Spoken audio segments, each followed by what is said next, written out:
약한 자의 편에 서시는 하나님, 이런 제목으로 함께 말씀을 나누도록 하겠습니다. 여러분은 사시면서 여러분들이 약자라고 생각하십니까? 아니면 강자라고 생각하십니까? 네.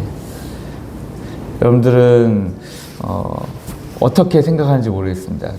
저는 평생 저를 이렇게 강자라고 생각해 본 적이 거의 없었던 것 같습니다. 항상 이제 저는 항상 이렇게 뭔가 허리를 숙이고 살아야 되는 그런 사람으로 어릴 때부터 저 스스로 이렇게 각인하면서 살았던 것 같아요. 근데 이 말씀을 준비하면서 생각해 보니까, 제가 굉장한 슈퍼 강자일 때도 있었구나, 이런 생각을 좀 해봤습니다.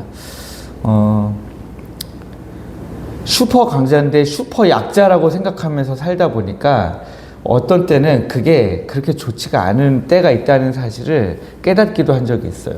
선교사로서 선교지에서 이제 같이 그 현지 동역자들하고 일하다 보면 그들에게 저는 사실 슈퍼 강자거든요.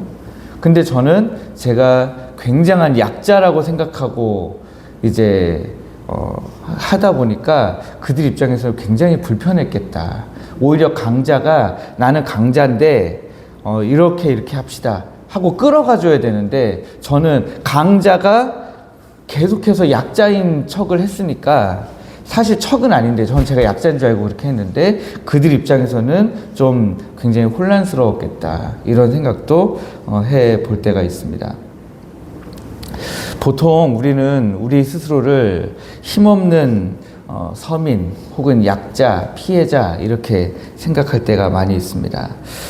그런데 또 한번 생각해 보면 우리도 가정에서, 직장에서, 교회에서 힘 있는 어른일 때가 있고요. 말 한마디로 상대방을 좌지우지할 수 있는 그런 위치에 있을 때가 분명히 있습니다. 그리고 오늘 말씀은 놀랍게도 그런 우리들을 향해서 하시는 말씀이에요. 제가 이 말씀을 몇 번이나 읽어보면서 도대체 이 말씀을 어떻게 이해해야 하는가. 약한 자를 그가 약하다고 탈취하지 말며 곤고한 자를 성문에서 압제하지 말라. 이건 약한 자에게 지금 하시는 말씀이 아니라 강한 자에게 그렇게 말씀하시는 거거든요. 이 잠언을 듣는 자에게 약한 자를 약하다고 탈취하지 말고 공고한 자를 성문에서 압제하지 말라 하고 하지 말라고 하시는 말씀이에요. 그러니까 오늘 이 말씀은 우리도 약한 자를 약하다고 탈취할 때가 있고 곤고한 자를 성문에서 압제할 때가 있다라는 사실을 우리가 인지하고 있어야 된다라고 하는 사실입니다. 사람의 본성에는 죄성이 있죠. 그래서 죄성이 있다 보니까 나보다 강한 사람 앞에서는 굽신굽신합니다. 그런데 나보다 약한 사람 앞에서는 함부로 대하려는 그런 경향이 있습니다. 그렇게 함부로 하는 과정을 통해서 인정받고 싶은 그런 마음들이 있는 것입니다. 그러나 오늘 이 22절 말씀은 약하다고 해서 하지 말라는 것입니다. 저 사람은 돈도 없고 백도 없으니 내가 좀 무시해도 되겠지. 내가 좀 이렇게 낮게 봐도 괜찮겠지 라고 하는 이 비열한 계산이 깔려있는 그런 행동들을 하지 말라고 하는 것입니다. 세상은 종종 약한 게 죄다, 이런 말도 하고요. 억울하면 출세해라, 이런 말도 이야기합니다. 또 요즘에는 무한 경쟁 시대가 되다 보니까 어떻게든 남들을 밟고 일어서야 된다, 이런 말도 이야기합니다. 약한 자의 권리를 밟고 올라가는 것을 능력이라고 착각하기도 하는데요. 하나님은 본문을 통해서, 오늘 말씀을 통해서 이런 생각들을 그리스도인들이 하는 것에 대해서 강력하게 제동을 걸고 계시는 것입니다. 왜 약한 자나 곤고한 자에게 그렇게 하지 말라고 말씀하시는가? 뒤에 23절 말씀해 보시면 대저라는 말로 시작합니다. 여러분, 여기 성경에 대저라는 말로 번역되는 말, 다른 말로 번역하면 어떤 말인 줄 아세요? 대저. 예전 주기도문에도 대개라는 말이 있었죠. 대개, 대저. 다 무슨 말입니까? 왜냐하면 이런 말입니다. 왜냐하면 여호와께서 신원하여 주시고 또 그를 노력하는 자의 생명을 빼앗으시리라. 이렇게 말씀하고 계십니다. 여기 신원하여 주다라고 하는 이 말은요, 하나님께서 그의 변호사가 되어 주신다는 거예요. 그를 변호해 주신다는 거예요. 하나님 내 편 아니에요?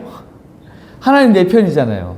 그런데 내가 하나님이 원하시지 않는 약한 자를 압제하고 약한 자를 약하다고 해서 빼앗고 곤고한 자를 성문에서 압제하다 보면 하나님이 오히려 나의 적이 되어서 하나님이 그 약한 자, 곤고한 자의 편을 들고 그를 변호하시고 그를 이길 수 있도록, 그를 승소할 수 있도록 이끄신다는 거예요. 그게 신원하시는 하나님이십니다. 그러면 원래는 내 편이셔야 되는 하나님이 내 편이 아니신 하나님이 되었는데, 그 하나님이 나에게 그 약한 자를 이기게 하도록 그 약한 자를 신원하시기 위해서 뭐까지 하신다는 거예요? 그 여기에 나오는 그를 노력하는 자가 누구예요 지금? 나일 수 있다는 거예요. 나일 수 있다는 겁니다. 예. 그 노력하는 자의 생명을 빼앗는다는 거예요. 정말 이런 나도 모르게 이런 자리에 올라갈 수 있기 때문에, 나도 모르게 이런 행동을 하고 있을 수 있기 때문에 실로 두려운 말씀이 아닐 수 없습니다. 근데 하나님이 왜 이렇게까지 하시냐? 하나님은 스스로를 고아와 과부의 하나님이다, 그렇게 부르시기도 하셨기 때문에 그렇습니다. 약한 자가 흘리는 눈물을 우리 하나님은 스스로의 아픔으로 느끼시는 분이십니다. 그래서 하나님은 그것을 약한 자가 약하다고 해서 빼앗고 곤고한 자를 성문 앞에서 압제하는데요. 왜 성문 앞에서 압제합니까? 이 당시에 성문 앞은요, 재판장이에요. 예. 재판장과 같은 거예요. 모든 사람들이 다 모이는 곳, 시장이 형성되는 곳, 모든 사람들이 다 볼 수 있는 곳, 그곳에서 지금 곤고한 자를 압제하는 것은요, 공개 처형하는 거예요. 공개적으로 망신을 주고 공개적으로 이 사람을 못 살게 만드는 거거든요. 그렇게 할 때에 하나님이 그것을 그 곤고한 자를 압제하는 것으로 압제했구나로 끝나시는 것이 아니라, 야, 네가 나에게 도전했구나, 너가 나랑 지금 싸우는구나 로 인식하신다라고 하는 것입니다. 그래서 우리 하나님은 엄중하게 심판하시는 것이죠.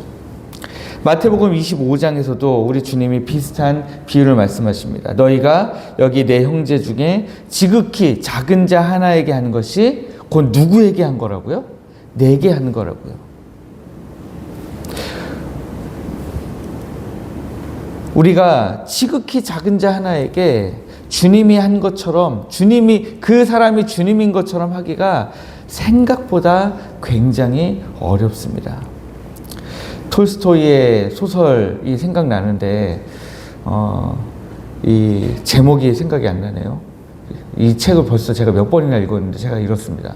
그런데 거기에 그 구두를 만드는 사람이에요.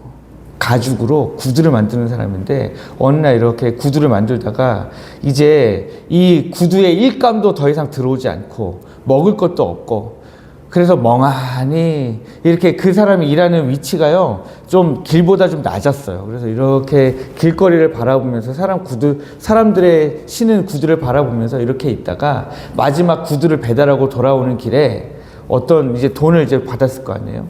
그런데 그 길거리에 추운 날이었는데, 겨울이었는데, 한 사람이 옷도 입지 못하고 막 그렇게 이렇게 숙이고 있는 거예요.